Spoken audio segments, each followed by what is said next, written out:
and welcome to Last Week On, the podcast where we take our favorite movies, TV shows, and we go back through them. My name is Adam Strawn, and I am joined again by one of my absolute favorites. He is the host of Dunzo podcast and the co-host of Beyond the Blind podcast. It's Mr. Troy McEady. How are you doing, buddy? I'm so good. That was such a good intro, by the way. I'm doing very well. Thanks so much. But yeah, we were just kind of having a pre-chat before we hit record. Then we were talking about Thanksgiving. But I mean, just briefly, I think we both had a good Thanksgiving. I'm pleased that you were feeling better for it, Troy, as well, right? Yes. I nursed myself throughout the week so that on Thanksgiving I could have a good time, and I did. Yeah, good stuff. And because obviously, you know, I'm from the UK, if you couldn't tell already, and we don't celebrate Thanksgiving in the UK. So it was my first ever one. And it was just so much fun. All the food, all the stuff I was trying for the first time, all of the kind of Thanksgivingness of it all. But it was just a lot of fun. Like, I just felt like I could have slept for like a year afterwards because just the amount of food that we had that day. But I just loved it. Like, as I say, trying new stuff. I was telling Troy earlier, like sweet potato casserole, like as a sweet, it just blew my mind. So that was definitely the highlight for me. I wish that I could have been there to watch you experience American for the first time. Like, that is truly my kink. That is like amazing to me. I should have done a reaction video, shouldn't I? You should have, honestly. You really should have. That'd be cool. But yeah, it's one of my favorite things now. God, I could have it like every day. Jesus, that and flan, just that's me done. Well, luckily there are places like Boston Market that cater to your new obsession. Well, I am going to be there and just getting bucket loads of it, and I'm not even joking. Yeah. Oh my God. Fly to Boston just for that. But all right, so today we have returned to the classic film, and that is Kill Bill, but this time we're doing volume 2. Troy, I had so much fun covering volume 1 with you, and I am so pleased that you've come back to do volume 2, because this for me, I mean, Kill Bill is just special to me, but especially volume 2, because out of the two of them, it's actually my favorite. And that's weird, because if you asked me that same question maybe 10 years ago, I would have said number 1. And it's only kind of over that time when I've grown to appreciate a lot more of like the subtleties and the storytelling, the slower pace of volume 2. I mean, what's your thoughts on it? I agree. If you had asked me like in high school, I would have said like, you know, I liked the second one, but I loved the first one because it's more sort of shiny and there's like more action and it's more like, it makes your eyes pinball more, I guess. Right. Yeah. Whereas this one is more nuanced and there's more conversation and like relationship building and like all of that stuff. So now, of course, now that I'm like an old lady, I like the second one more because I love that kind of stuff.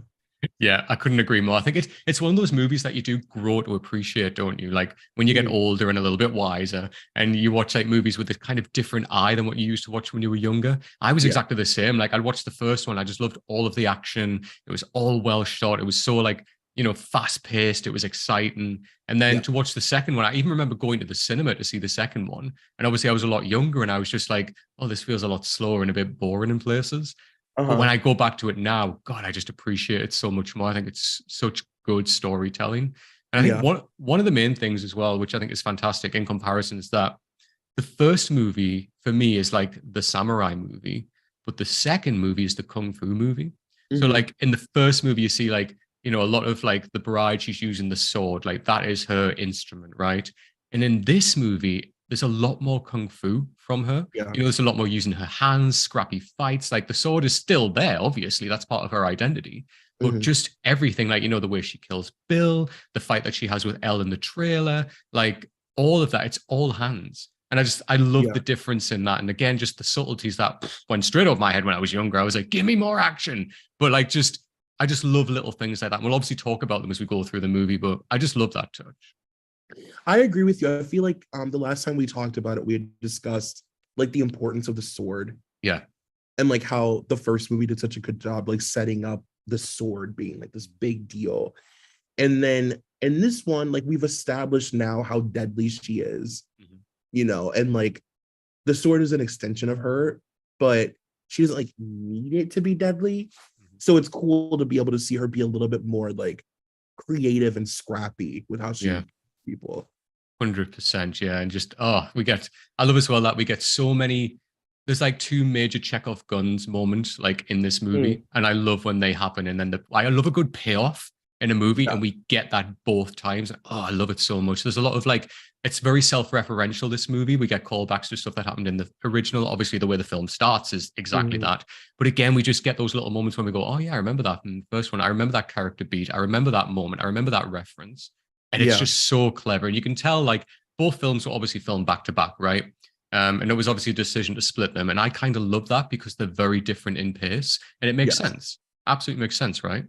Yeah, I agree. I love watching them back to back because, like you said, it's easier to pick up on all those little tiny nuances and little things and like callbacks and jokes and even just like throwaway sentences that you may miss because they're so quiet, Yeah. like are really important Mm. in the storytelling and connecting the movies.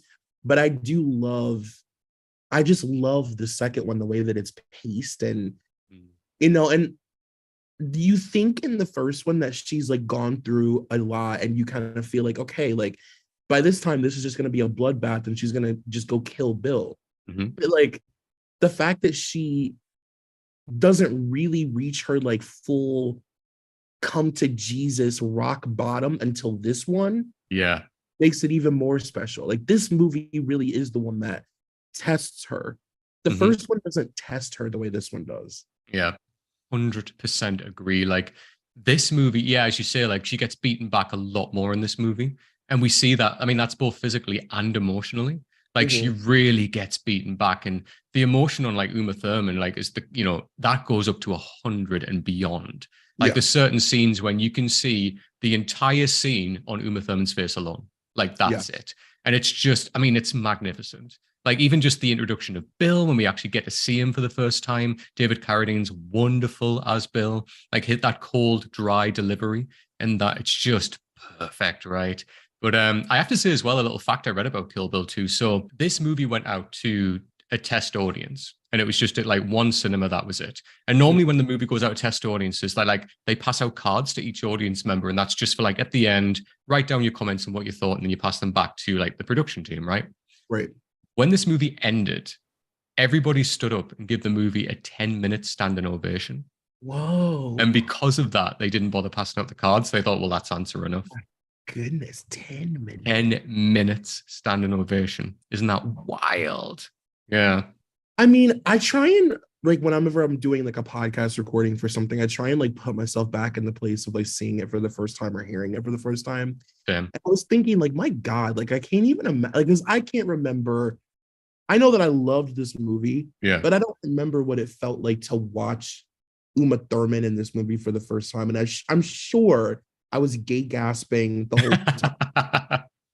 But like her performance is just, it's like a career defining, you know, there's before and after this. Like hmm it's just, she really had to pull from everything she had. Yeah. For the first one was one thing, but this one, like her being buried alive and shit, like her acting was just unbelievable. Absolutely. And given the fact that, she pulled all of that out of the bag and still like, she sustained a bad injury, like filming this. So Yeah. like when she crashed the car and like really badly hurt her back and obviously still was kind of made to pursue filming the film. And that's crazy. Yeah. I mean, the controversy around that as well, like, the fact that the studio wouldn't give her the footage of the car crash in case she wanted to sue and everything like that, which apparently now upon reading, she's actually got that footage. But Mm. it's actually weird. Like Tarantino put out a statement talking about it, and like the newspaper report came out and said that they helped each other gain the footage. So I don't know what's happened with that or whether she's going to pursue anything, but just the fact that she sustained that injury and then is still able to carry on, which Yeah. is crazy in itself, but then achieve the emotional levels that she achieves and gives that performance and is still so physically active as what she is phenomenal. She honestly deserves all the praise for this movie. She really, really does. Yeah, she always says I was almost killed making that movie, like jokingly, but Mm. it's really not a joke. Like she No. really, and I think that it had a lot to do with, to be honest, like this franchise going forward. Yeah. Because Uma was so passionate about this character and about, she had such a hand in creating this. And Yeah. I think I think that there's a possibility that there could have been another one of these movies had she not had such a volatile filming experience. I mean, that's like crazy that they just let her almost die. Right. And then still continued. Yeah, Like like it's didn't wild. care. Yeah. And it's wild. Like in that same like article I was reading, like Tarantino was reflecting saying it's one of the biggest regrets of his entire career. Like Hmm. the fact that that happened, but it's it's nice upon reflection to think of it like that. And obviously I know him and Uma Thurman have repaired their kind of friendship from that, but Yeah. still you can't blame her for kind of saying, look, I'm out. Like I've sustained injuries that could affect me for the rest of my career. I'm out. Yeah. But I just, 1000. but as a fan, I do say, give me Kill Bill 3. Like, I I know, really, I really know, do. I know. Of course, it's like, Yeah. my God, please. Right. But I mean, okay, let's get into it. So, Kill Bill Volume 2. So, the opening, we do get a little bit of like a flashback to the opening that we got, the black and white opening where we see Bill literally shoots the bride. We get the It's Your Baby. And then I love that all of this is black and white. And then we just get cut to black, the music, that dun, dun, dun, dun, dun, dun, dun, dun. Uma Thurman, looked dead, didn't I? Well, I wasn't. That whole speech at the beginning is just epic. It's just powerful. It's leading right up to this is what you're going to get in the movie. And then that final conviction of, and when I arrive at my destination, I am going to kill Bill. The way she Yeah. says that, I'm like, oh, I just get like shivers. What Yes. do you think of the opening, Troy? Well, the thing that I love about it is that it's this like really gorgeous, sort of smoky, like noir black and Mm-hmm. white. Like it's a very intentional black and white. It's not just black and white. It's like Yeah. it's almost like, I know that this is a form, but it's like Technicolor almost. Like it looks like Quentin like drew what colors gray and black. It's just so beautiful and like rich and like buttery looking. And it's like it's cool that she just randomly breaks the fourth wall. Mm-hmm. And it's just so like playful and fun, and it adds to the campiness of this movie. Like the level of camp involved in this movie allows you to believe that things are possible that like aren't. Like Mm-hmm. it lets you just like let go. Yeah. You're not really trying to base this in any sort of reality. It's a cartoon almost. Mm-hmm. And that just kind of solidifies it. Like it's fun. 100, that's the word for it, and that's what I was going to say. It's just fun. You've come to this movie to have fun, and Mm, anything else you have along the way, the emotional impact that you have, it's so much more heightened because you get that fun introduction when you think, oh, okay, this movie's going to be fun. And there's a yeah. lot of fun movies, like there's a lot of camp moments, like Pai Mei jumping on the end of her sword, and like Yeah. even when he throws the sword back and it lands perfectly into like where the Yeah. rest of this, just stuff like that. But you just accept it because that's the tone that's being set. But I think Yes. it really heightens and really lets those emotional moments stand out because it's so jarring with that tone.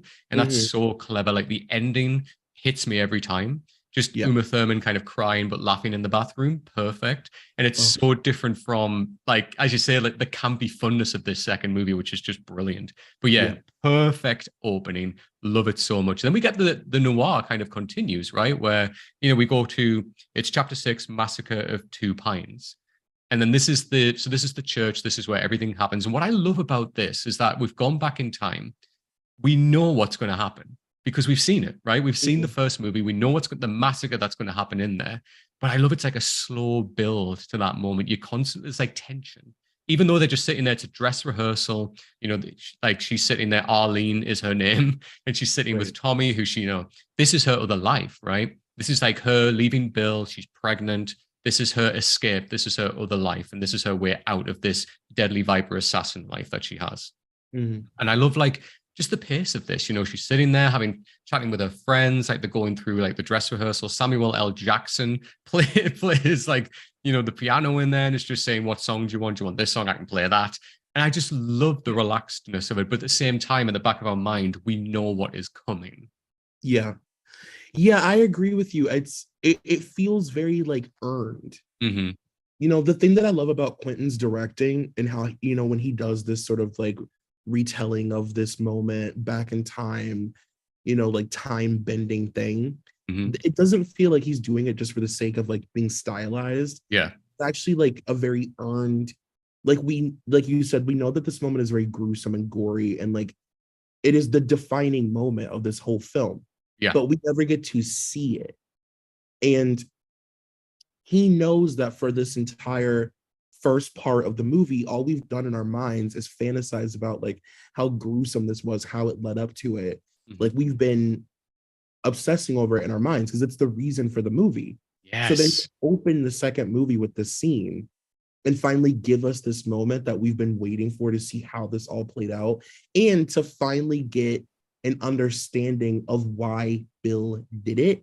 Because that's Yes. the other thing is you don't take into account. We don't know why he did this still. No. The whole film, we still don't know why. It just seems like he's like this mean, evil asshole. Mm-hmm.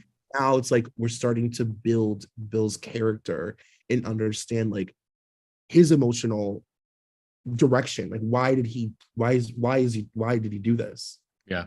That's such a strong point. And I love that we get that answered, but we get it answered right at the beginning of the movie. We get Mhm. told, he outright says, like, this is why I did it. I loved you and then you left, and Yeah. like he wants that kind of answer from her. And I love that that's a parallel to straight after this, Uma Thurman wants answers from him. Like why, like, she even says, like, I never thought that you would or could do that to me at the end of the movie.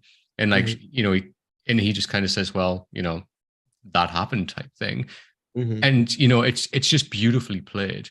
And I love that moment of when she wants to go outside and get some air, and she's walking, like, that's beautifully shot where you see outside, it's the sunlight, but it's all black and white, and she just walks, and then she hears like that, it's like that bamboo flute type thing that he Yeah. plays. As soon as she hears that, like, her face, it's just that recognition of Bill's here, and you Yeah. just get that. And like straight away she walks outside, and I love the calmness where Mhm. she gets a slight, like, there's a look of worry in her eyes for a second, and then she just walks out and just leans against the post. You see Bill at the side finally, and she's just like, how did you find me?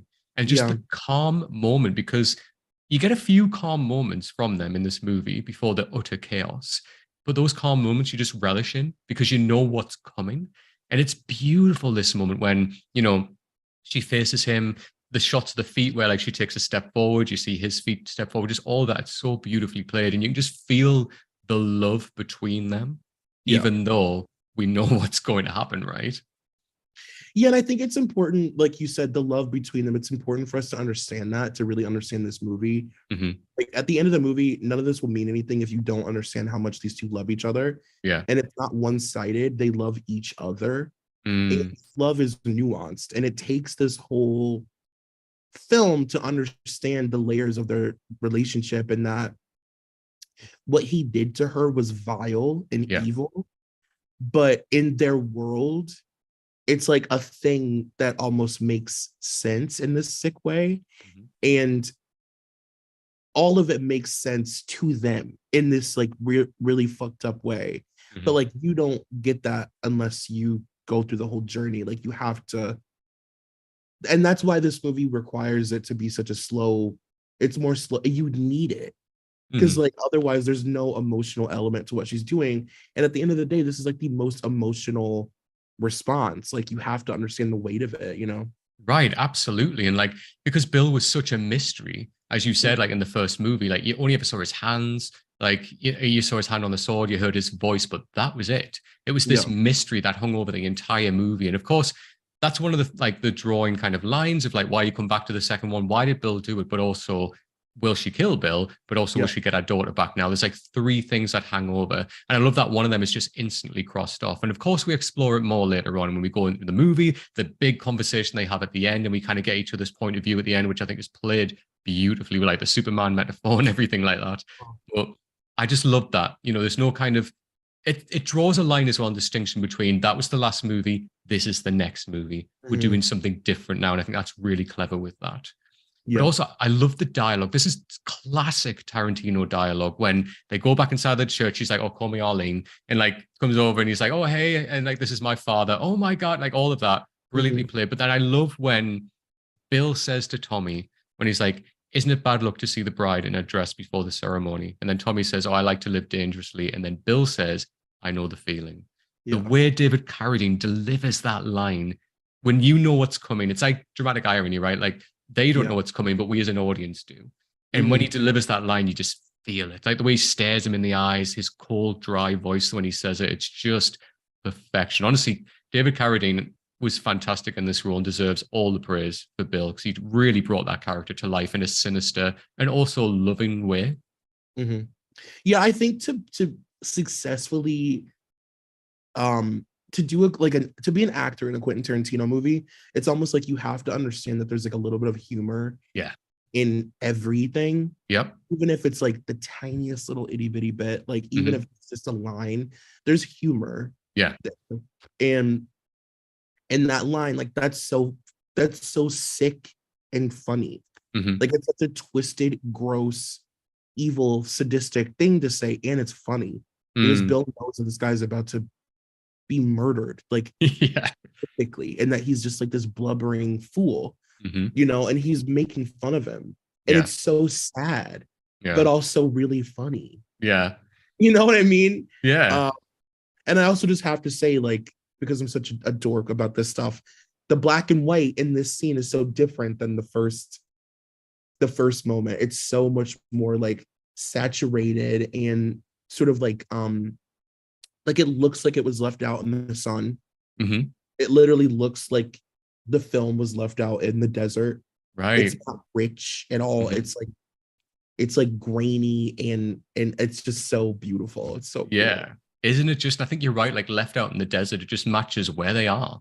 Like Yeah. the dryness of just where they are, and just it's beautifully kind of complementary, but also jarring with what happens next. Like, Yep. you're not kind of expecting like, oh, we're getting, and then just when everything kicks off, you're like, wow, it's very jarring in like its presentation. I just love that. Love it so much. Uma Thurman, again, you see this kind of side to her where she still loves Bill, right? And like she comes over and says, do I look pretty? And like gives him like 2 kisses on the lips. And like there's still a lot of love there, but she knows she can't do this. Like she Yeah. knows she has to take that baby away from that lifestyle. Yeah. And she almost is just, that's almost her, thinking, this is me saying goodbye to the man that I love to protect my baby. And she even says later on, I chose BB, like I chose my child over you. And we get, this is like that line when it comes as a callback to kind of this moment when we see that she's kind of saying goodbye to Bill.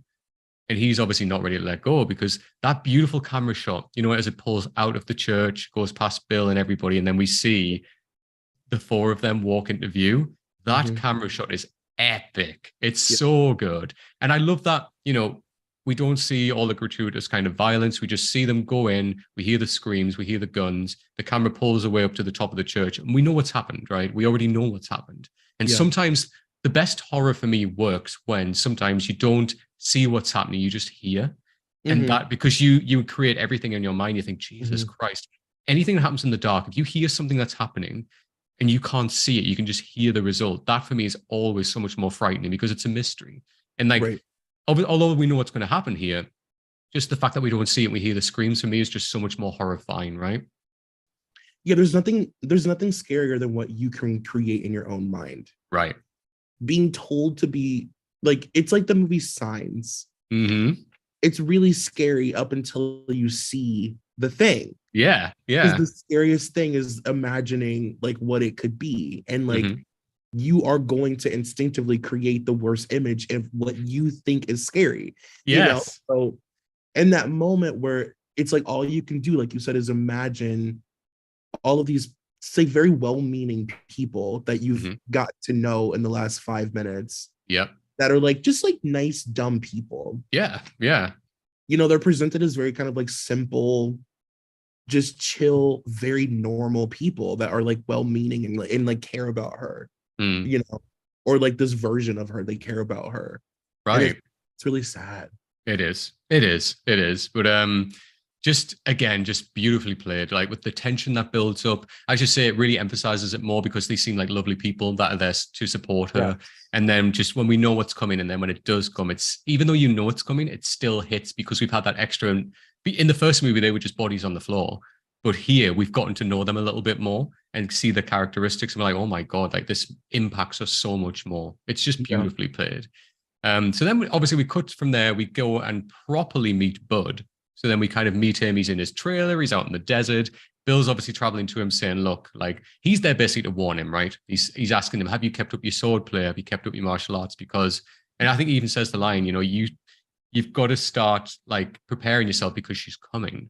Like, and she's coming for her revenge. And Bill kind of downplays it a little bit at first. And he says, like, have you still got your sword? And he's like, oh, I pawned it. And he's like, you pawned a priceless Hattori Hanzo sword. He's like, oh yeah, $250. I got a phone. Like you can see Bill's face. He's like, what? Like, are you insane? I know, I love it. He's like, but it's priceless. And he goes, I guess not. Yeah, yeah. Because I was paid for it. Yeah. Love that so much. But I mean, just like this moment, I mean, this kind of I think Bud, what we do see of Bud is great in this movie. There's, I mean, one of the scenes I will hold my hand up and admit with Bud, I do fast forward or skip through when I come to a rewatch because for me it doesn't add a lot to the movie. But what I will say is before we go into that point is I love the line when he says that woman deserves her revenge and we deserve to die. Like that is such an epic tagline of this movie. And like the way he just delivers that, it's like camera side on his face, looking out into the desert, not even looking at Bill. He's just looking out into the desert. And it's just reflecting at that point. He says, you know, that woman deserves her revenge and we deserve to die. And he's right. He's absolutely right. And that's kind of the tagline of the movie. And I love that. But yeah, like obviously when we go into chapter 7, which is the lonely grave of Paula Schultz, this is the scene what, for me, if you took this out of the movie, it wouldn't change anything. It's the whole Bud going to his job. You know, we see that it's exposure on his character, like with his workplace. He obviously works at the strip bar and he's like a bouncer there. And then he's getting shit off his boss and like all of that. And then one of like the dancers later on says, oh yeah, well, the toilets need cleaning. And I get that it's there to kind of show that he's just run down. He's like not keeping up with any of that kind of lifestyle. He's just like basically like living the bum life in a trailer and, you know, in the desert. But for me, what do you think of this, Troy?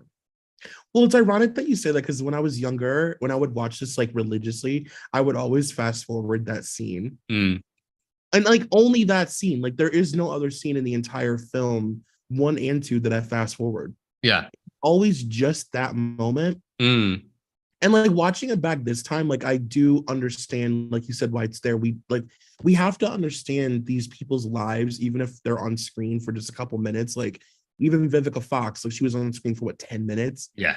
But like the weight of her death really meant something. Oh yeah. And I do think it's important to show what little he feels he has to live for. So it's like this sort of like cavalierness about her coming back. He's like, she'll probably kill me or I'll kill her. But like, either way, like I'm kind of fine with it. It's going to play out how it's supposed to play out. And in the world of like karma, yeah, we do deserve to die. So she might kill us. Yeah. But like, oh, well, you know, he's not like white knuckling it for this life that he has. He has nothing to live for. Right. So I did kind of understand it, I guess, this time coming up, just like the weight of her coming to all of them and like what it means for all of them is like so different, you know? Yeah. And you know what? I agree with you. That's a really interesting way of looking at it because every other person that she has a fight with, like they, to a degree, like put up the fight, you know, and really kind of battle back. And I think with Bud as well, you're right. Like it is kind of like, because we've seen that exposition on his life, he is kind of just like, you know, whatever. Like the fact as well that, you know, he talks about how Blasé talks about the sword is another big hint as well. The fact that, you know, although he still has it, and obviously he's still a not Bill, which is why he's saying he sold it. He's getting at Bill at that point, right? Trying to like get under his skin. But you can just tell, like, as you said, you know, he's got this job. It's just a job. Like he's not bothered. Like he's just living that solo lifestyle and he is kind of checked out. Like that's his story. I'm just checked out of this. It's like, I can't be asked type thing anymore. If she kills me, she kills me. Yeah, and I feel like you and I, the last time we talked about, and the first one, like this idea that, you know, there's still like a moral high ground in this universe. It's like morals, and there are like societal standards, and like the way that you kill somebody needs to be like at a certain standard. Like you don't like fight dirty, you don't hide rocks behind your back. Right. You know? But the way that Bud tries to kill her is like very classless. Yes. Yeah. It's very tasteless. Yep. And it's like gross. And I think obviously we're gonna get to it, but there's like this unspoken, like when she's looking at him in his eyes and like wanting to kill him, it's like, yeah, I want to kill you because you're about to kill me. But like this is like gross. Like what you're doing is like, this is like a really low brow way to go about killing me. Right. Yeah, it's disrespectful. And that's Yeah, kind of like that's exactly it. the conversation with Elle as well. Like later on, she highlights that. She's like, the biggest I had was regret. Yeah, Because, like, the fact that you, a person like you, did that to one of the greatest warriors, you yeah, did that to her is just disrespect. And it right. absolutely is. And, like, I mean, we'll get to that. So obviously, he returns back to his trailer. Uma Thurman is there waiting with the sword, which she's still wearing the same clothing that she fought Vanita Green in, which I actually love that. Like, she's Yeah, gone straight from there, straight to Bud. And then obviously opens the door. He's waiting there, blasts the rock salt at her and like knocks her back, falls on the ground. And I love this little parallel when when Bud is talking about when he's talking about like, he's saying like, oh, that rock salt must be like stinging right about now. That must be really hurting. She's lying there just, and I love the parallel and the callback to when he gets the money off Elle and gets stung in the face. And she's the one talking to him whilst he's laying like on the ground yeah, in pain. And I love like that little callback. It's really, really well done. But then obviously, he does that, knocks her back. He calls Elle and then says to her, "Look, do you want to buy a Tori Hanzo sword for $1 million? You can have this. I've got her here. She's tied up. She's not dead yet." And then we cut to that where, and I love when Elle even says on the phone, she's like, "She must suffer to her last breath." It's just so well played by, honestly, Daryl Hannah. Just every line she says is genius, right? Yeah.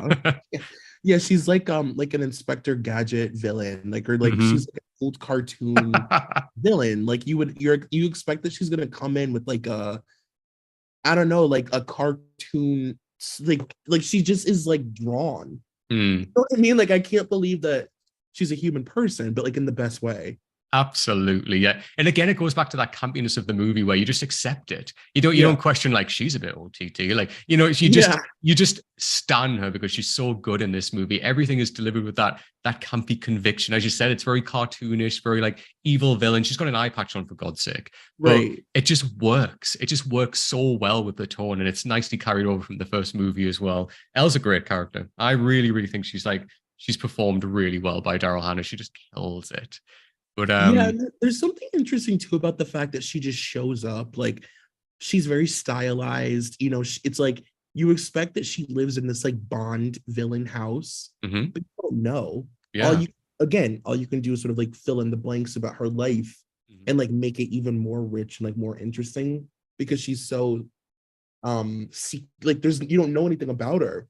mhm, She just shows up in these really stylized costumes with like a really cool car, yeah. and she's pretty and she's very wealthy, Mm. and you just don't know where any of it comes from, and I love I know, like turns it with $1 million, and you don't know, you just accept it, right? You just think, yeah, oh yeah, she would have $1 million.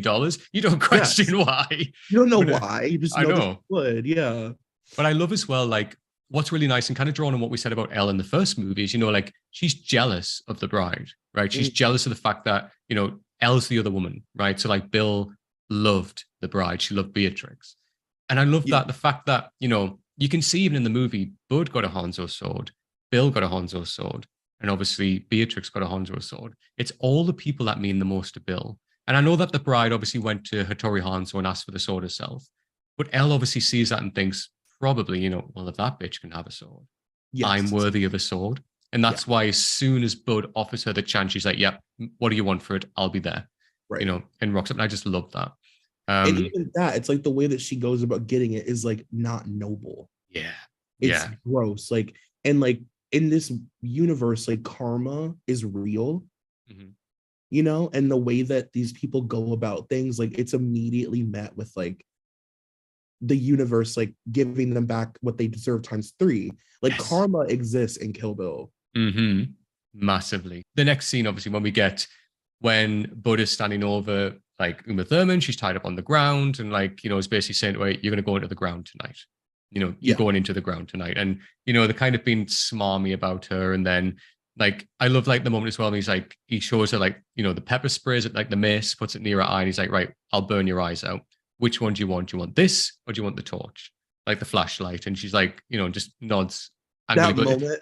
isn't it just the look in her eyes when like I Yeah. think it even says like one of them says like, whoa, like, she's ready to kill, like she has Mhm. fire in her eyes. And you can just see it, that look on Uma Thurman's face when she's scowling at him. It's so well done, right? Yeah. It's another one of those like in every dark moment of this movie, there's humor. And it's so Quentin that Yeah. he actually that he Bud would make her point to the fucking flashlight. Like, you know what I mean? And, Yeah. and it's so degrading of her to have to do it. Like, hmm it was just so good. Yeah, it's so well done. And I love, like, we get the line, like, this is for breaking my brother's heart. And then this is brilliant. Like, I love this when she's put in the coffin. You kind of get a silhouette of her to start with. You see the nails literally being banged into the coffin. And then when it goes black, and all you can hear again is Uma Thurman's breath. You can just hear like more banging. You hear it get lowered, and then just hearing the soil being poured on top of the coffin. And again, it's like, what's happening. She's freaking out, but stylistically, that is a beautiful choice. Where I remember even watching that in the cinema, completely dark screen, but everybody was just like, "Oh my god, it's just tense," and it is inviting you into that moment with her, right? Where you can it's that silhouette of her in the coffin. You feel the claustrophobic with her, right? You can literally feel yourself like becoming more and more uncomfortable as it goes on, and like as the dirt gets more faint. Yeah. It's like and then you can hear them. All of a sudden, everything is like very faint, and at that point she's buried. Yeah. And like you hear the car pulling off, and like she's just buried. It's very bleak. Like, there's no immediate relief of it. Like, they just allow you to sit there for a second and like live in her being buried alive and panting and sweating. Yeah. Oh my god. And it's perfectly done. And as you say, like, you do kind of grip the chair a little bit when you're watching, because you're like, you feel it. And like, to be in that position, you're like, Jesus, it's just so well recorded. It reminds me a little bit of have you seen the movie The Descent?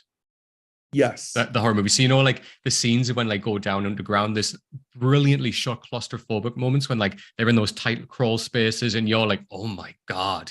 And you kind of feel it with them. It reminds me so much of that, where you're practically in that coffin with her and you're like, oh my God, this is so tense. It's just really well done. I have to say, Tarantino directed a two-part episode of CSI. And I don't know if you ever saw it, but it involved a character being buried underground in a coffin.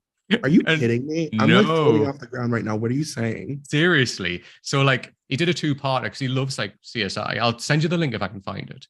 But and it was a two-part episode, and the episode ended. I can't remember the main guy's name, like which run of it was, but he ended up in the coffin. He was buried underground, away from the rest of the team. And the second episode was the team trying to find him and get him out of the ground.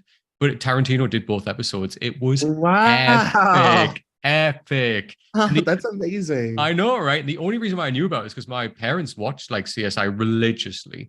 And like they got to this episode and they're like, oh, Adam, do you know that Tarantino did these two episodes? I was like, I am watching. And just sat down. I was like, this is Kill Bill. But it was so well done to apply this to like a TV show like that it was epic. But wait, if I find the link, I'll send it to you and you can have a watch. Oh my God. The Bride's in the Ground. And then we go to chapter 8. So this is The Cruel Tutelage of Pai Mei. Now, I have to say, I love Pai Mei. I was going to ask you, what do you think of Pai Mei? I love Pai Mei. I love the break in this movie. The release that it provides, and the way that it just like transports you into this different world. I love the way that it looks. It's even though it's like, in quotes, it would be considered like the most drab in appearance, like, because it's supposed to feel that way. It's very like washed out. The color is very like washed out and saturated, and like it's faded, and it looks like something that happened in the past. Like, it looks like a callback, but like in a really cool way. I just love how vintage it feels. Yes. It looks gorgeous, and it's directed different than any other, scene in the entire film. Like it's its own little film, this moment. Absolutely. Some of my favorite moments in any kind of story, but be a TV film, is the training montage, like a character being trained up to something.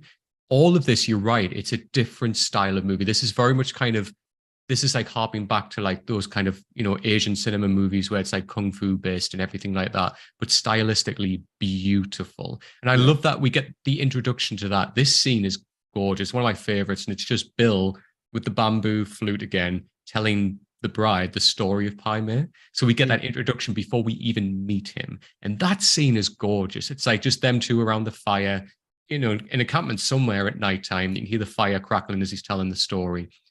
Gorgeous. And this obviously is the first Chekhov gun moment where he says, the whole story tells it where basically Pai Mei walked past a monk. He nodded at him. He didn't pay the same respect. So he went in and he wiped out all of the, the monks and basically that place because he didn't apologize. But then we get the 5-point palm exploding heart technique. And he says, Pai Mei never teaches anybody that technique. And you just know at that point, you're like, well, that's going to come back into this. I better remember that. Yeah, I better write that down. But oh boy, does it not. Oh God. When we get to that, I'll probably collapse. Yeah. But yeah, then we go from there. Obviously, they're outside of kind of where Pai Mei lives, like down at the bottom of the steps. He's like up high, a bit like a temple, really.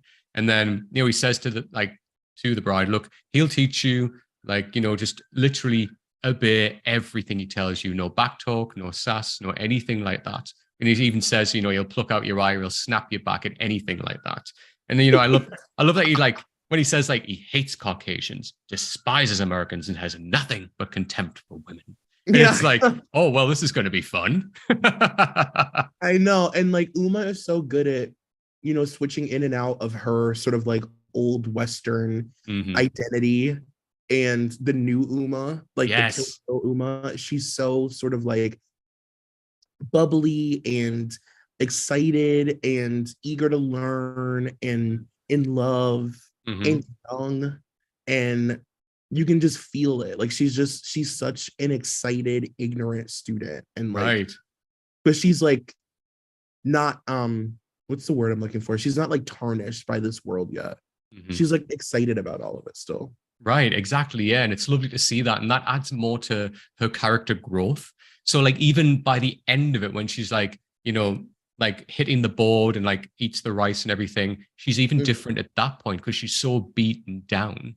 And you understand that journey she's been on, that character arc, just from this training montage alone, which is just fantastic. I love when she goes upstairs and she sees him and straight away she's almost kind of oh, I'm proficient in this style and I'm more than proficient in the exquisite art of the samurai sword.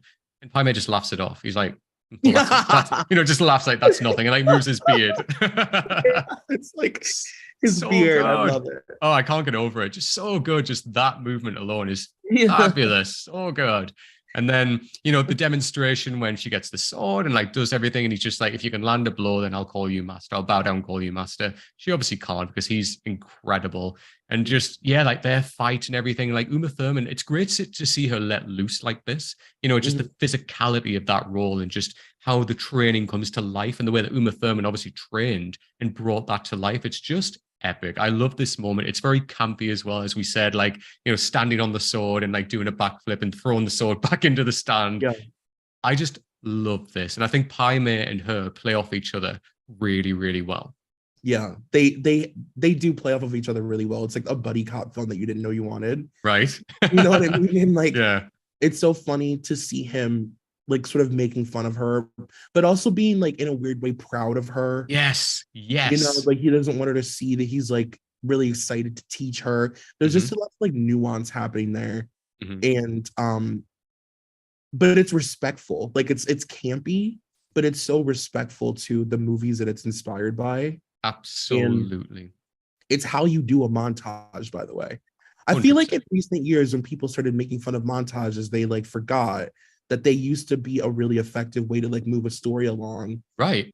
Some of the best montages, some of the most iconic scenes in iconic movies are montages. Yes. And to me, in every kung fu iconic movie, any kind of Karate Kid moment or anything like that, the montage, even have you ever seen Three Ninjas? Yes. Jesus Christ. So ninja, you brought that up. It's those montage moments are really the ones that you remember. Yep.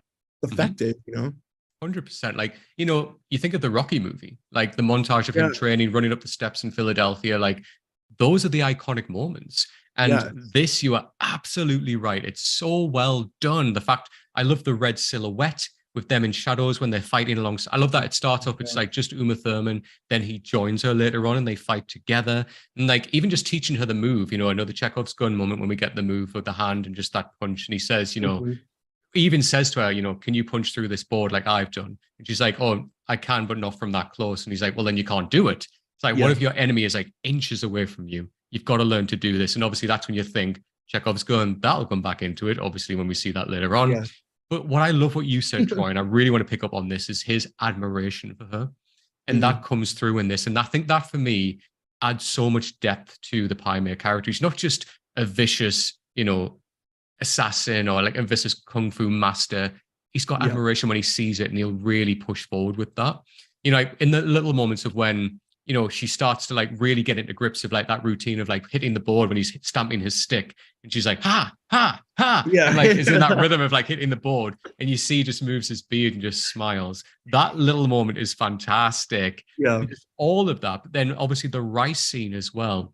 When she's trying to eat the rice and her hands are so badly like damaged from hitting the board and she like throws the sticks down, goes to like eat the rice and he like moves the bowl and he's like, if you want to eat like a dog, you can, sit outside and be like a dog. But if you want to eat like a human, pick up the sticks.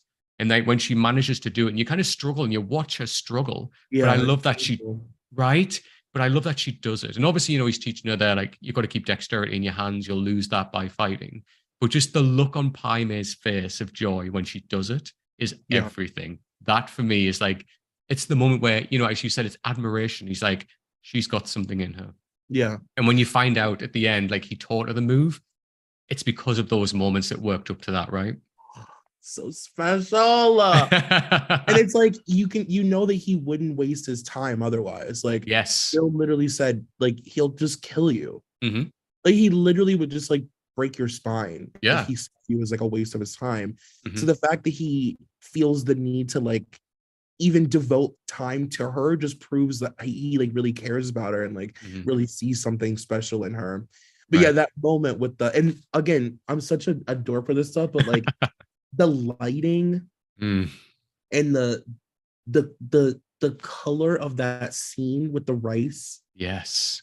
Oh my God. How the light is coming in through that window and it's like it feels like wet and rainy and sort of cold and it just is so it's so pretty. It's beautiful. It is. It's such a contrast from like she's been outside training where been carrying water where it's been warm, she's been fighting in the sun and like even the opening moments of when they had their fight together and like she goes to hit him with a rock, he grabs her arm and like is saying basically like he could break her arm at any minute and he warns her at that. Yeah. And then he says like, this is my arm now, it belongs to me.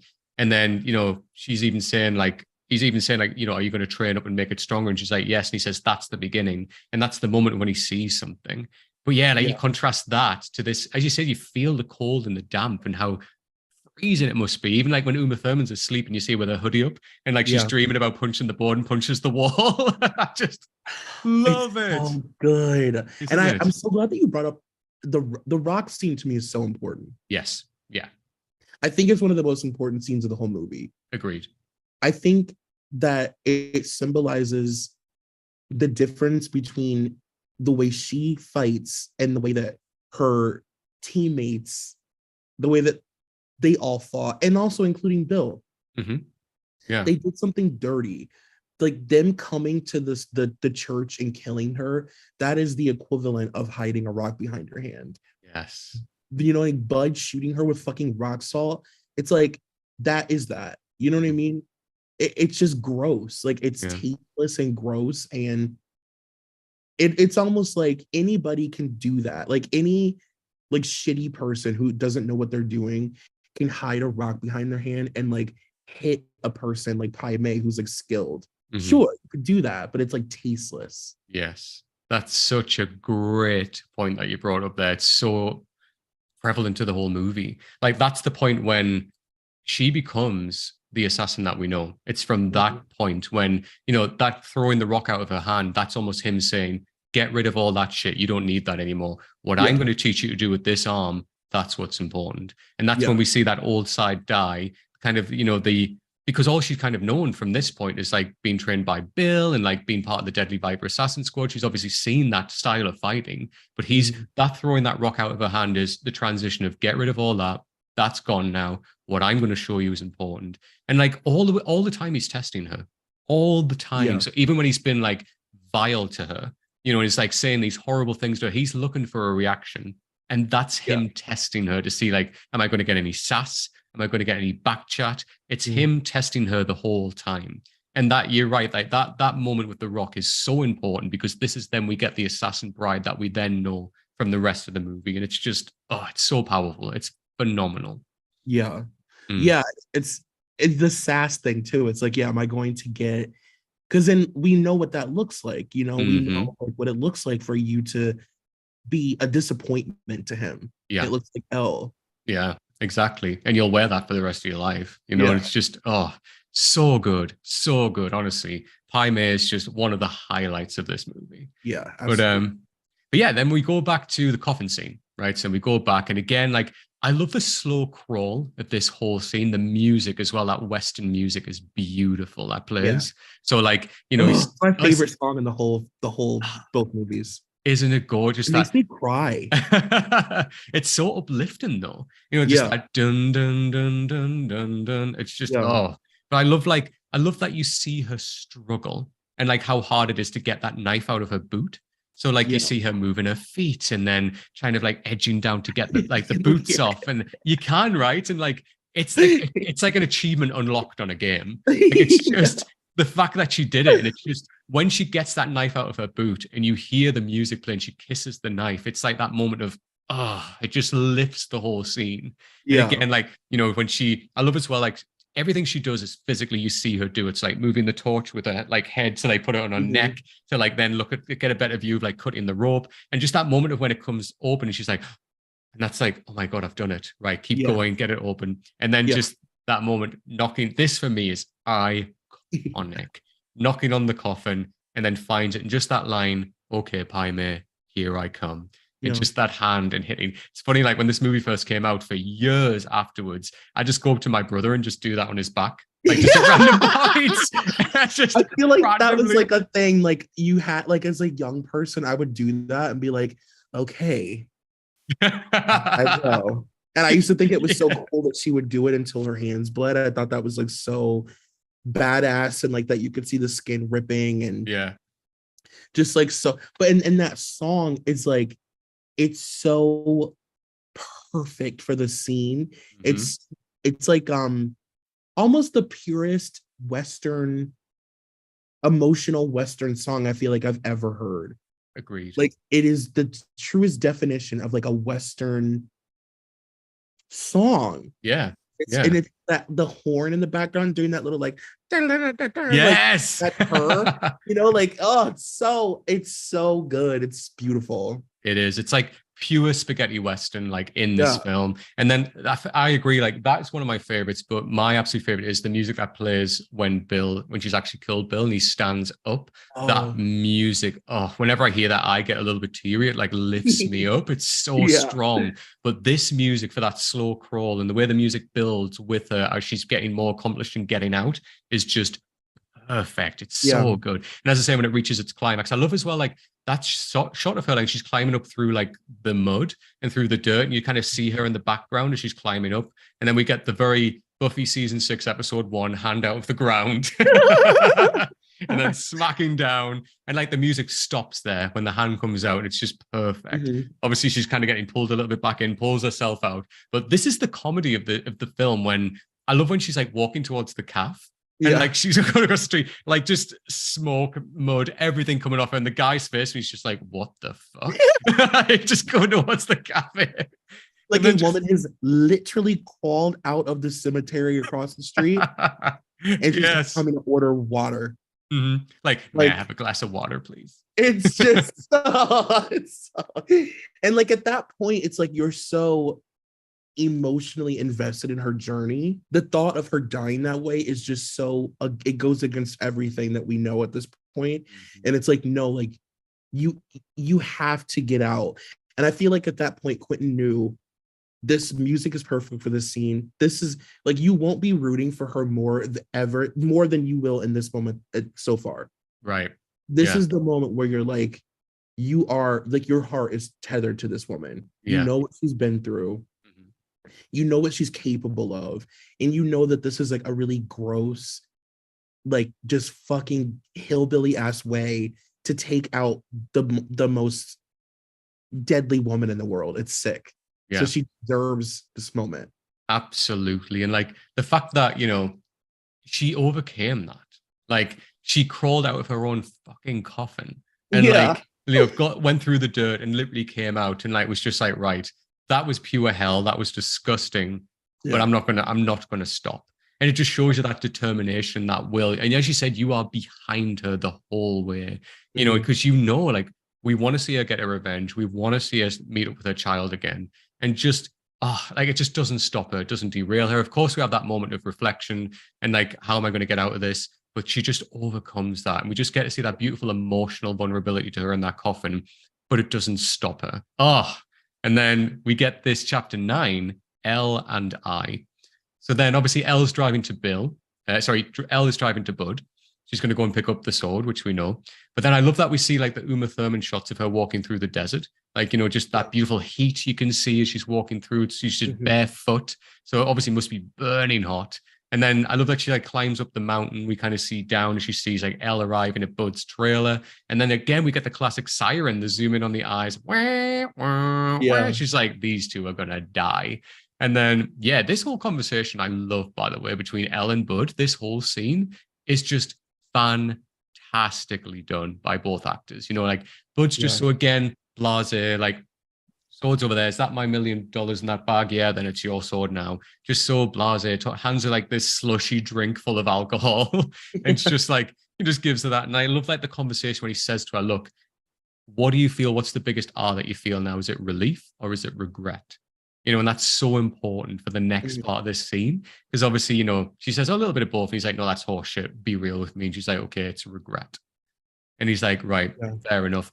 And then when he opens that bag and takes the money out, and there's that black mamba in there and strikes his face, again, it's a nice callback to that moment of when he shot Uma Thurman's character. She was writhing around in pain, and now he's doing that while somebody else is talking over him.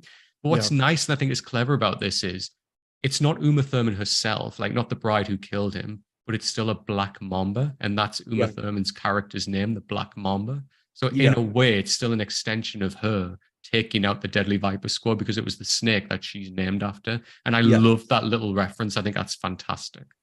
Yeah. And it's like it's karma. Yes. It's the universe like doing what it needs to do to take. It's like you you can't just do that and then expect that you come out in the end with a suitcase with $1 million and you get to just go live your life. Like, no, Mm-hmm.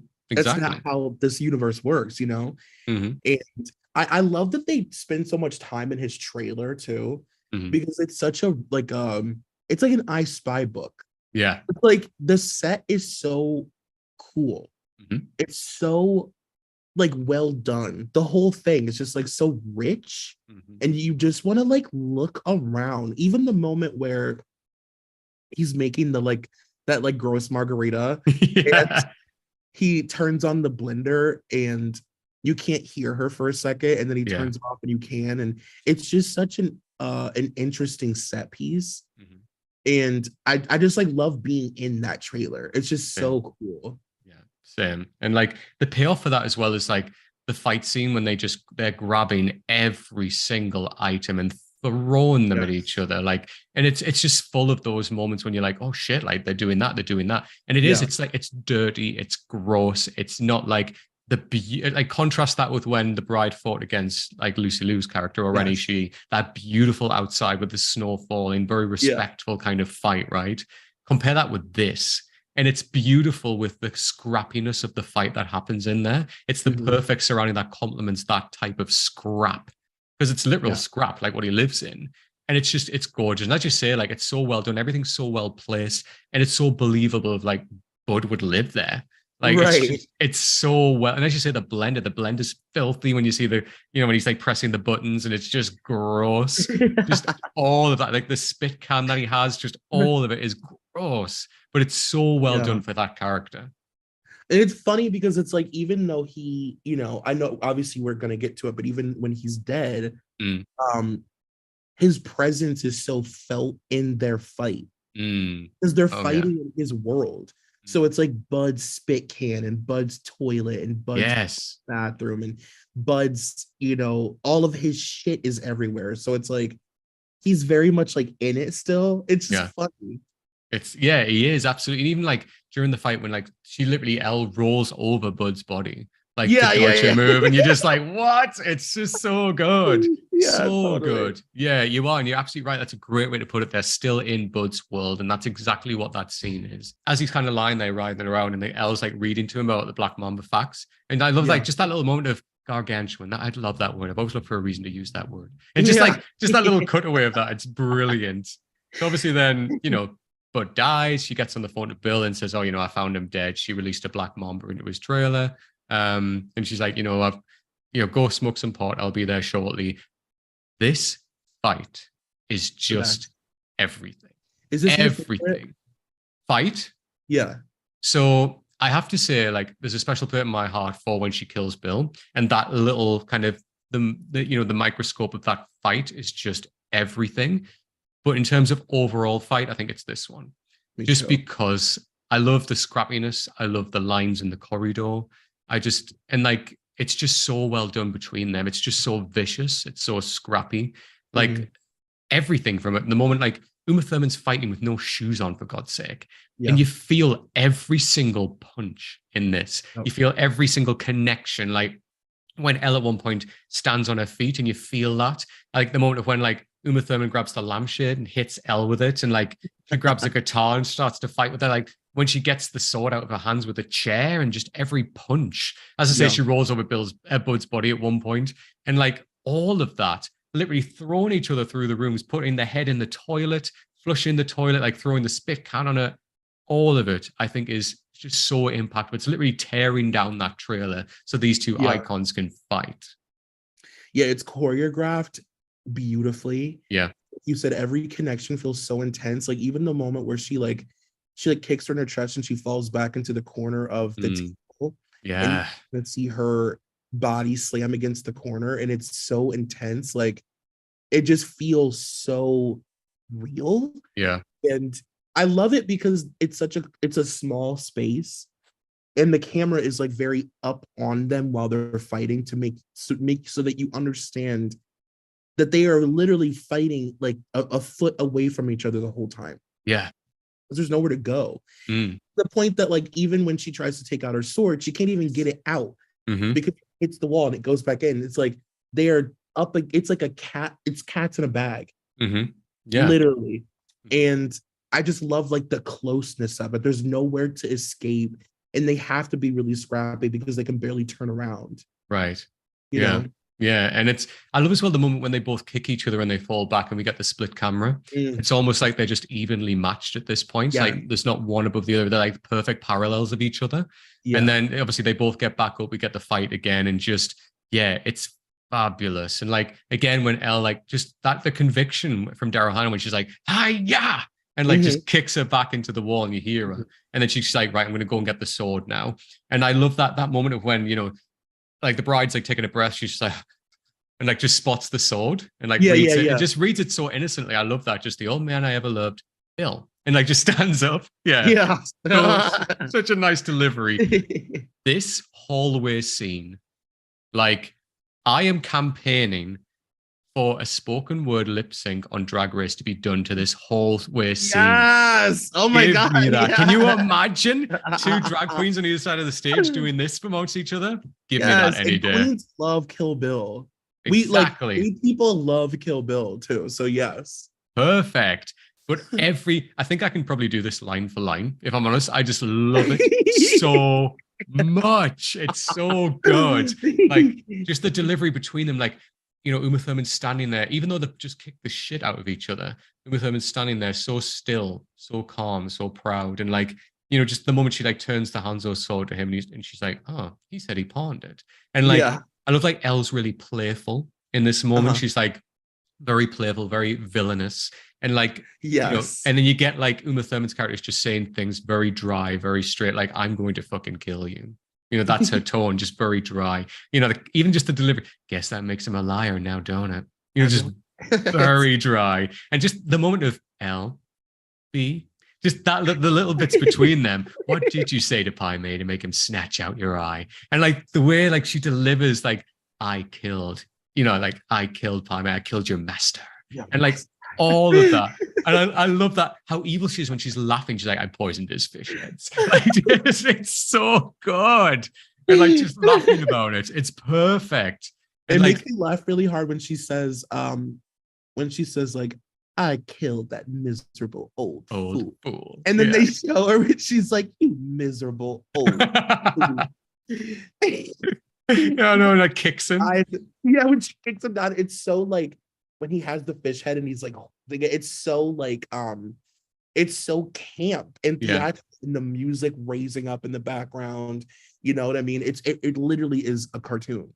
Absolutely. Yeah, it's perfect. And it's fabulous. And then like the way even Daryl Hannah says, like, which in the very immediate future will become my sword. And like she purses her lips when she's like just towards Yes, no yes, need for it, yes, but love it. Like the line, "Bitch, you don't have a future," is iconic. And yes. then the moment, as you said, the music is like build up at this point. They're both standing. Like I love the moment that they draw the swords and point them at each other as well. It's like a sign of respect, which Mm-hmm. in this scrappy, horrible site that they're in, we still get that beautiful sign of just, this is it. This is the final kind of Yeah, dance.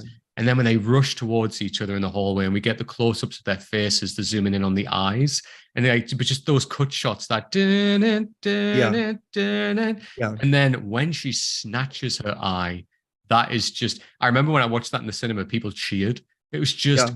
perfect. Perfect. Nice little throwback to like, in the first film when she does that, when she's fighting the crazy 88 and she pulls the Yeah. guy's eye out. Again, just that snatching it out. And Daryl Hannah's acting here is phenomenal. And she's like screaming and like is rolling around, just saying, I'll kill you, I'll kill you. And like Uma Thurman's just so soft, drops the eye, stands on it, and squashes it.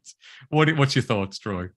I mean, for one thing, you know that Quentin is always going to get his little foot moment with Uma. Yeah. Always going to get his Uma doing something with her toes moment.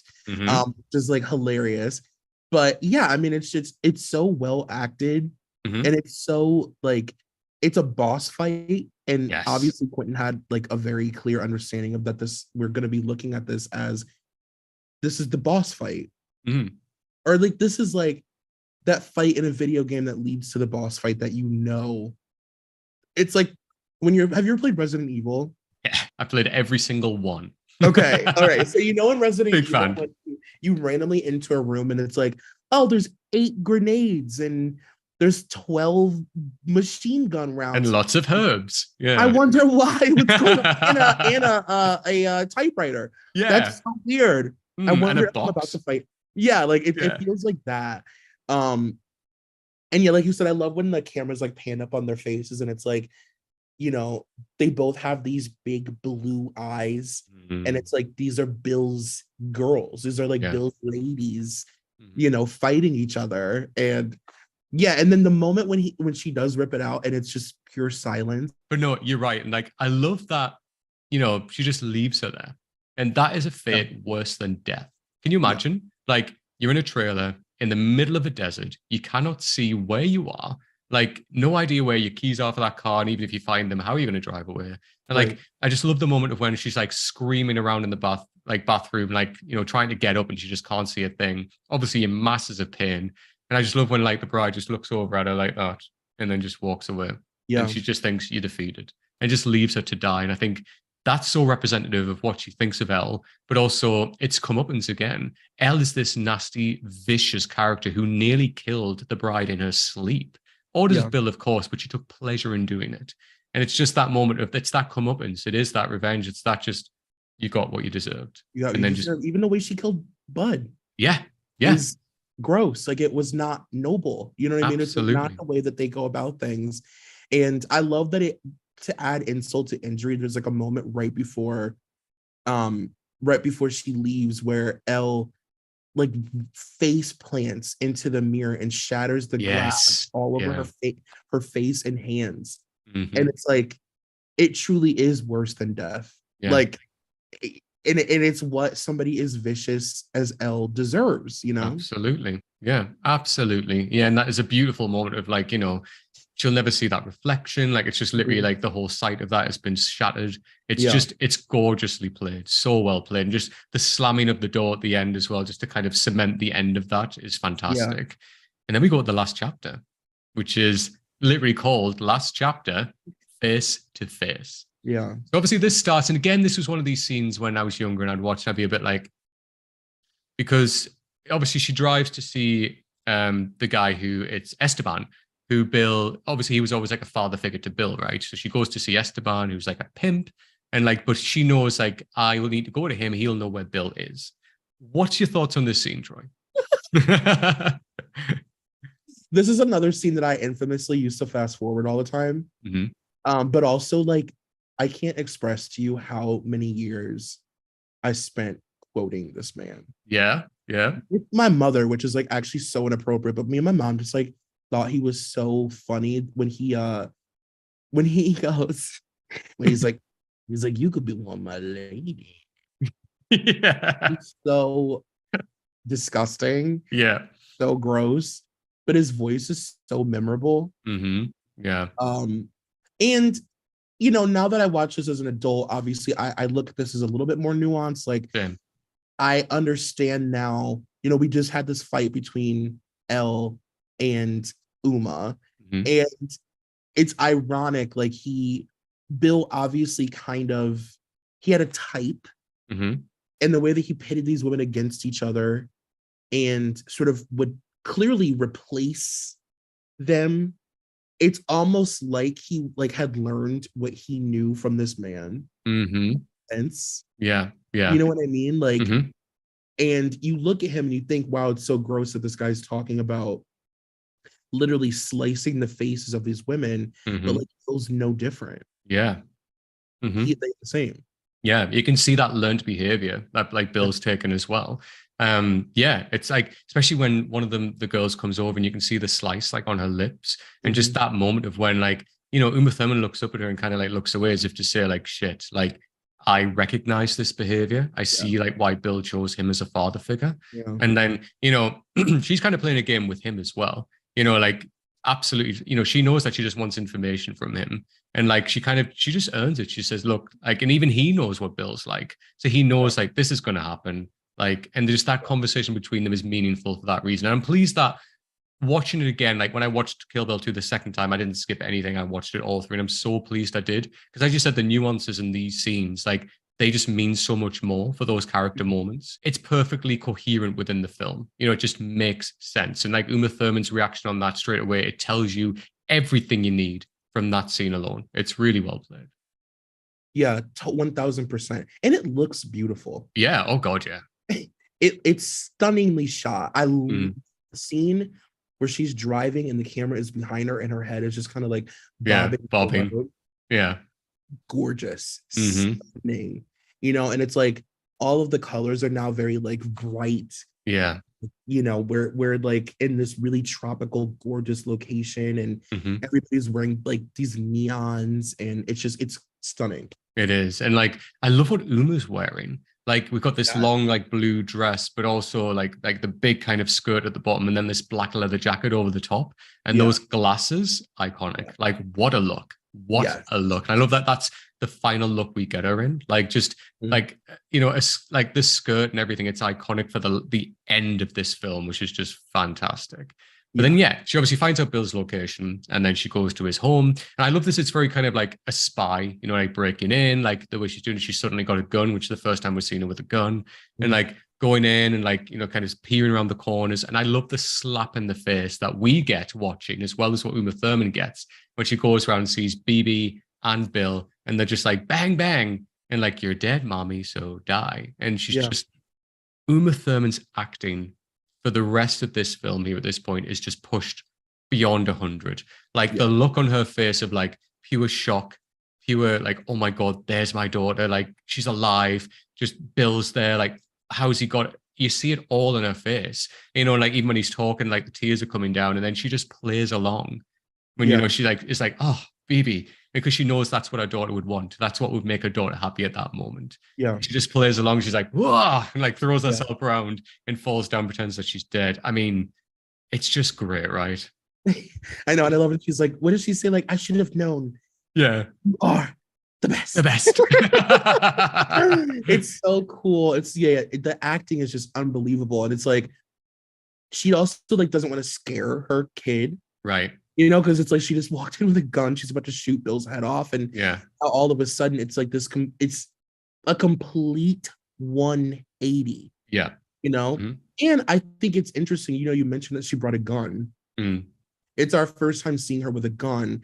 And it's almost like her intention was to be dirty. Yeah. Yeah. Like her intention was to be like, listen, I've been fairly noble this whole time. I've killed a ton of people. This time, I'm showing up with a fucking gun and I'm shooting this man in his head. Like, we're not having like a noble, classic ninja fight out under the spotlight. Like, I'm shooting you. Yeah. And as well, like, it's the perfect revenge because he shot her in the head.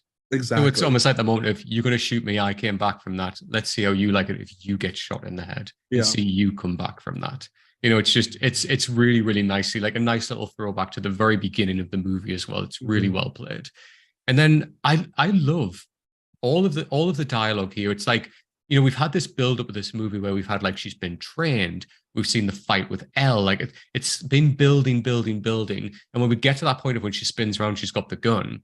It's just all like paused and relaxed. And like all for dialogue, but all of the dialogue here is so important. When like, Bill's talking to the daughter, like about Bibi, saying she's learned about what life and death means, like how important that is because she took the goldfish out and put it on the floor and stamped on it. And then like the moment that she lifted her foot up, she understood what she'd done, and like, that's a pure metaphor for the whole movie, like he says that, I realized at that point when I shot your mother, like, when I shot mommy, I realized what I'd done, and it's the beautiful message of that scene there, which is just so well played all the while when he's just making a sandwich for them. Like as he's talking about, it's so casual. And the little actress is fantastic. She's so good. Amazing. Isn't she just so good? Incredible. And I don't know if this is intentional, but it's like, it always, whenever she describes like killing the fish, it's just ironic that Uma kind of did the same thing with Elle's eye. Yeah. You know what I mean? Like, and she had like a similar experience. Like if it like kind of probably felt like smushing a fish. You know what I mean? Yeah. It's funny. Yeah. But yeah, the little girl's acting is just so natural. And I love when she says, when she goes, "What's wrong? Were you a bad daddy?" Oh, that's God, hilarious. It's so good. She just like said it that way, Yeah, and it's just every line she delivers is perfect. Yeah. Like it's really, really well done. And as I said, the chemistry between Uma and that actress as well is phenomenal. Like it's just believability. And again, like even when he's like tucking her into bed and she's like, "What movie do you want to watch?" Like, "Oh, Shogun Assassin." He's like, "No, that's too long." And Uma's like, "It's perfect." Like as if to say, "Back off. This is our moment. Yeah. You leave alone now." Like even Bill understands that. He's like, "Right," leaves you alone. And I love that they watch Shogun Assassin because it's a very similar story. It's about a child who has a parent who's a master assassin as she's laying in bed with her mother, who is exactly the same. Like perfect parallels with that. It's just so well done. By the way, great movie if you haven't seen it, Shogun Assassin. Really, really good. I've never seen it. Right. But yeah, it's great. But yeah, and then obviously, tucks her in. And then we get this, the epic long kind of speech here from Bill, which I think is great. It's such an important speech. And it kind of sums up, the bride's character perfectly. Obviously we get that comedic moment again when he shoots her in the knee with a truth serum with the dart. And like, she's like, "What the fuck did you just shoot me with?" Like this massive dart sticking out of her knee. Just love it so much. It's so funny. It's so funny. I know, right? But then, like, I love, like, this whole speech is so important. When he's talking about, like, when he's like, "My favorite superhero was Superman." And he talks about saying, like, he's not like other superheroes like Spider-Man or like anyone like that. He's like, when they wake up, they have to put on a costume and they become the superhero. And he's like, well, Superman already is Superman. He puts on the costume to pretend he's a person. And what are Mhm. the characteristics of that? You know, he pretends he's weak, he's bumbling, and yet he's the strongest man on the world. And he's like, that's you. Like, you were wearing the costume in that church. Like, that wasn't you. You were like bumbling. You were like, said you were in love with this guy.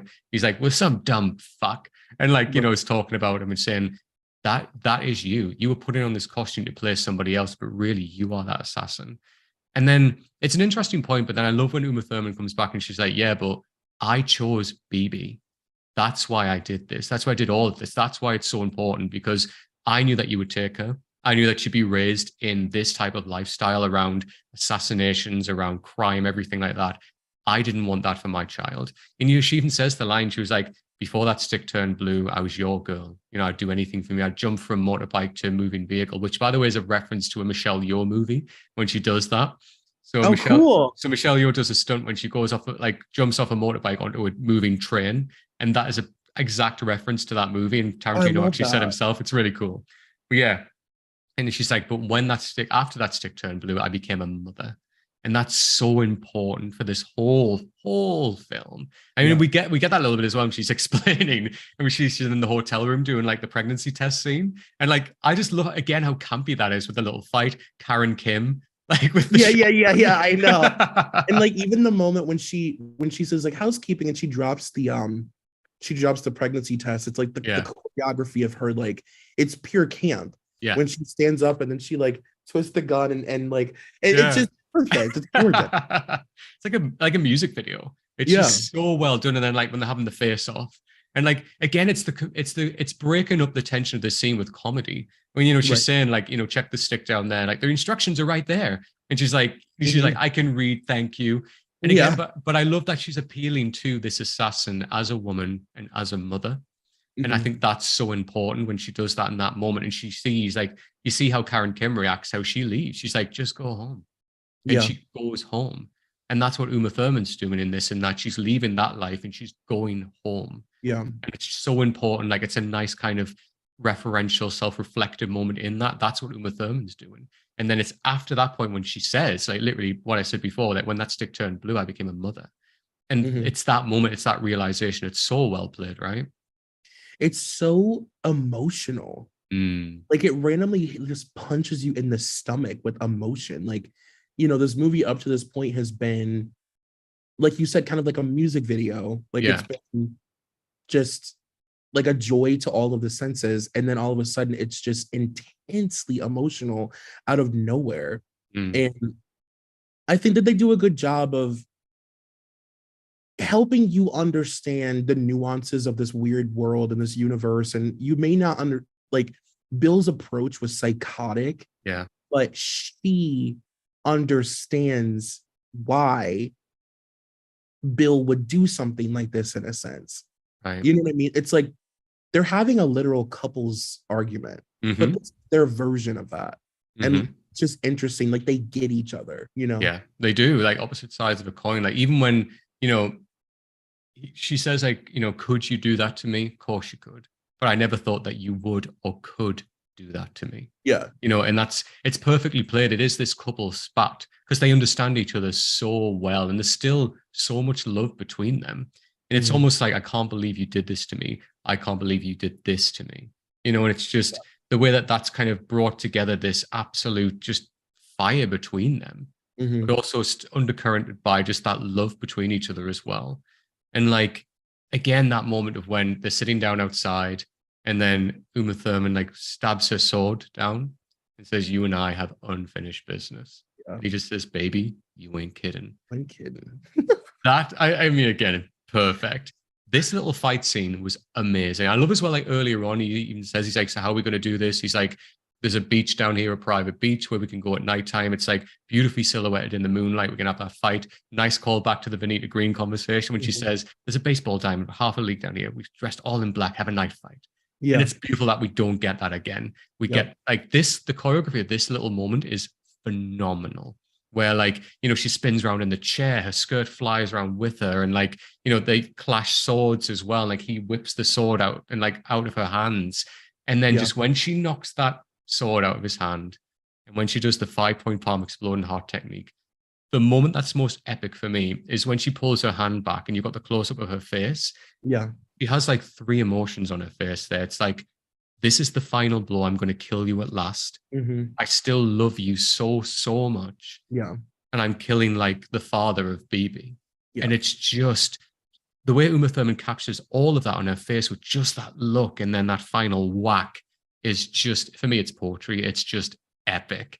And And the like music. music, oh my God, it's just the best. You know, it starts off just really light and it's like, Yeah. and like, the conversation between them as well. Like, Pi Mei taught you the 5-point palm exploding heart technique. She's like, of course he did. Yeah. It's And he's like, just why didn't you tell me? And she's like, I don't because know. I'm I don't a know. bad person. And then like I love that they even have a moment to laugh between each other when he's like, you're my favorite person, but every once in a while you can be a real cunt. And like they just laugh, like they laugh. And I love the delicacy in this when he's like, how do I look? And like she places her hand on his and takes that moment where she looks at him, tears, and she's like, you look ready. Ready. Like Yeah. that's it. And it's the final moment when Bill stands up and that music comes in. Dun dun dun dun. Oh Yeah. my God. It just hits me every single time. The look on Uma Thurman's face when she's looking up at him, the way he's looking down at her, and it's just like puts his jacket on properly as well, a sign of respect, like I know I'm going to die, and almost Mhm. is saying goodbye to her without saying the words.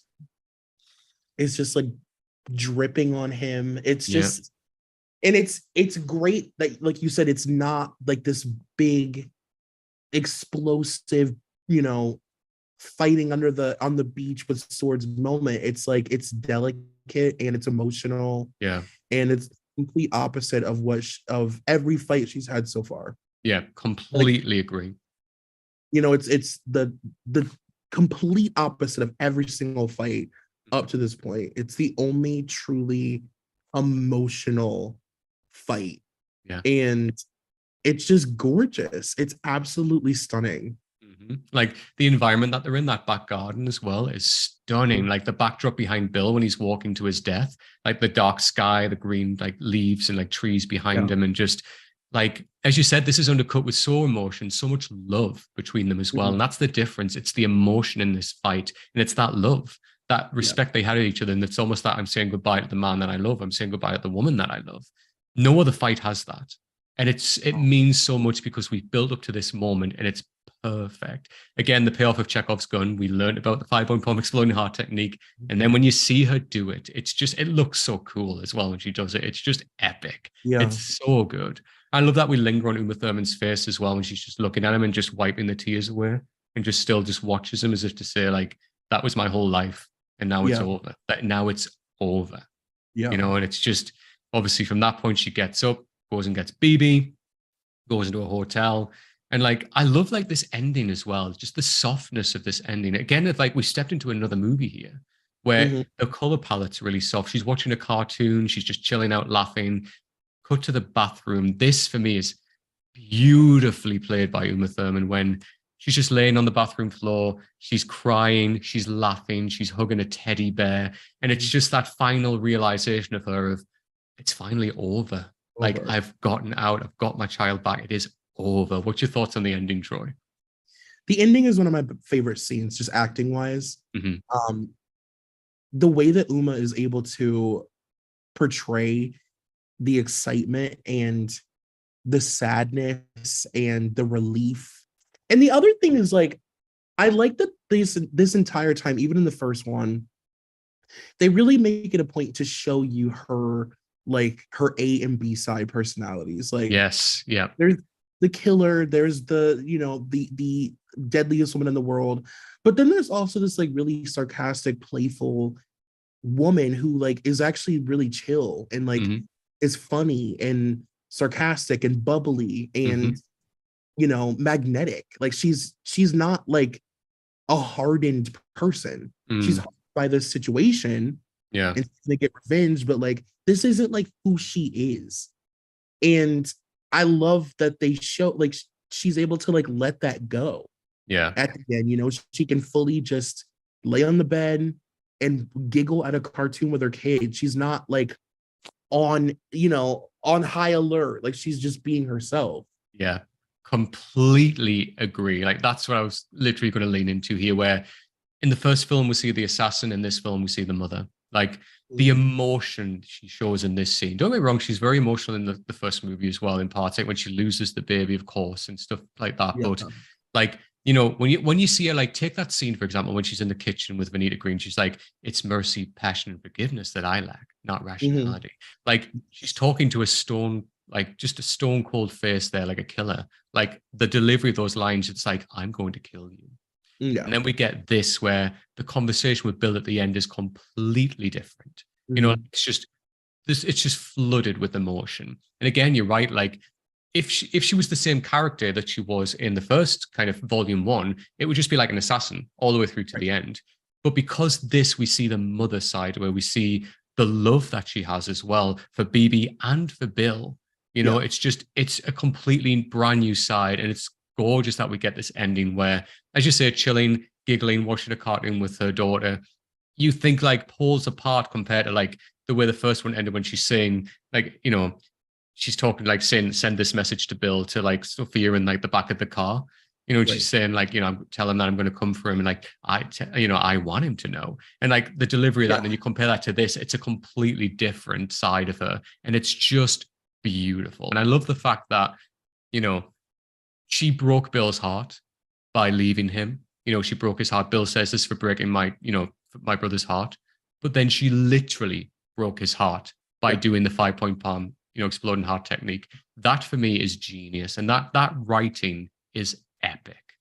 It's the only appropriate way for him to have died. Yeah. Yeah. You know, and it was what was meant to be. Absolutely. And, you know, and I also feel like, in a sense, it's like Bill felt like he knew her better than she knew herself. And he's like telling her, you know, what life she's meant for and all these things. And like the end of the movie for me was really her being like, no, I am also like, I want a normal life. Like I really do. Yeah. You don't get to decide what life I am accustomed, or what life is like best for me. It's not your decision. Like you understand Bill's motive, but you also have to understand that he's like a narcissistic prick. You know, he's an asshole for thinking that he knows best when it comes to her. And it's no, like I am this woman. Of course, I'm a deadly assassin and I can do all those things. But like, I really do want a normal fucking life. I'm not joking. And I deserve that, you know? Absolutely. She deserves to be able to make that decision. I love that that's like what she chose, you know, is to be a mom. Yeah, of course. It's beautifully played. Absolutely beautiful. And I just take my hat off to Uma Thurman for like capturing that performance. Like all of it, all the way through, is just, it's magnetic, and she's just a powerhouse in this movie. And that's why it still ranks for me. I mean, I've seen every Tarantino movie, and it still ranks for me as number one. Like I've never watched a pair of movies that I've enjoyed more in Tarantino's movies than Kill Bill 1 and 2. For me, they're his like magnum opus, in my opinion. What's your thoughts? Where do they rank for you, Troy? Well, this is a weird thing because my favorite, have you ever seen True Romance? Yes. Yeah. True Romance is my all-time favorite movie in history ever. Oh, wow. Okay. Yeah. It's my favorite movie. And I know that he didn't direct it, but like the writing is so Quentin, and like sometimes it's all you need. It's just like Quentin's dialogue. Yeah. So True Romance is my favorite Quentin project, I guess. Gotcha. Yeah. But yeah, I mean, these are, Kill Bill is like maybe it's second and third. Oh yeah. They exist in the same universe as my favorite Quentin touched projects, I guess. Yeah. Honestly, for me, like they're still my number one. Obviously, whatever Tarantino goes on to do next, who knows? But as I said, like when we did the first one, like this for me just feels like he made it for me. Like it really, really feels like that. It's just beautifully done. All the homages to everything I love in cinema as well. Like growing up with Asian cinema, to see all of that on screen, like, you know, the references to Bruce Lee and like everything like that. And then this beautiful story told in part two, which is just epic. It's the emotional kind of weight of the entire story, and it's done to perfection. The Chekhov's gun of it all, the callbacks of it all. It's It's Yeah. masterfully done, and I understand why it got the standing ovation that it did. For me, it's Yeah. well deserved, absolutely well deserved. Absolutely, my God. I mean, the thought of like being in the screening for that and knowing that it's like going out into the world, and it's something that's like clearly, sometimes you watch things or you listen to something that you know is going to be like iconic and special, Yeah. and it'll be something that people revisit and talk about probably for the rest of eternity. Mhm. That's like when you see this for the first time, you're like, okay. Agreed. Yeah. And it lives in my mind every day. Like it really, really does. It's just one of those movies that I know I can come back to and I'll just love every single time. Like Yeah. both of them together. And like when cinemas sometimes, as I said to you before, like they do like a 2-part special when like they put them both on together. If I'm ever like available and I'm in town, I go and see it because it's just that good. Honestly, wow. So I just want to say, Troy, a huge thank you for coming on and covering Kill Bill with me. Like honestly, it's incredible the fact that, I love Kill Bill, and the fact that we had that conversation. You love Kill Bill as well. It's been an absolute pleasure for me to talk to you. One of my favorites about one of my favorites, and it's just Yeah. been phenomenal. So honestly, thank you so much for doing this. Oh my God, it's an honor. I'm so happy that you allowed me to have this moment on your show, because I've never been able to talk about this movie really, in podcast form the way that I like have dreamed. So this was just as much for me as it was for you. Also, can I come back to talk about True Romance? Like, can we do that? Can we make that a thing? We absolutely can. Yes, of course we can. Oh my God, I'm excited. Yes. Well, on that note, I do want to say that obviously this is the end now of our cover of Kill Bill 1 and 2. Please do let us know in comments what your thoughts are of Kill Bill 1 and 2 as well. But also, Troy will be coming back to cover another set of films on this podcast, which we will reveal closer to the time. And I am super excited for them because, God, like the first one's great, but the second one is just top tier. It's another famous director who does amazing movies. Super pumped for that, but more on that later. But again, Troy, I just want to say thank you again so much. Tell everybody where they can find you. Well, I am the co-host of a podcast called Beyond the Blinds. You can find it by just searching Beyond the Blinds on everything. It's on all of the apps. And you can find me I also am the host of another podcast called Dunzo. You can find it by just typing DUNZO into everything. With an exclamation point, it helps. And follow me on the internet at Dunzo Pod on Instagram. There you go. Make sure you do that. Go and follow Troy on everything, because honestly, the content is unreal. Thank you. But yeah, if you do want to follow the podcast, if you're just listening, don't follow already. We are available on all podcasting platforms. Just type in, last week on, you will find us. If you do want to follow me, I am at Straw87. You can put that on all the socials as well as the podcast. Type that in, you'll see my face. As well, this video is on YouTube, so if you do want to watch Troy and I talk about Kill Bill Volume 2 and geek out about it, you'll find it on YouTube as well, and the link for that is in the description. But again, I just want to say a big thank you, Troy. This has been epic. I've loved it so much, and I will speak to you again very soon on our next project. Bye. All right, bye.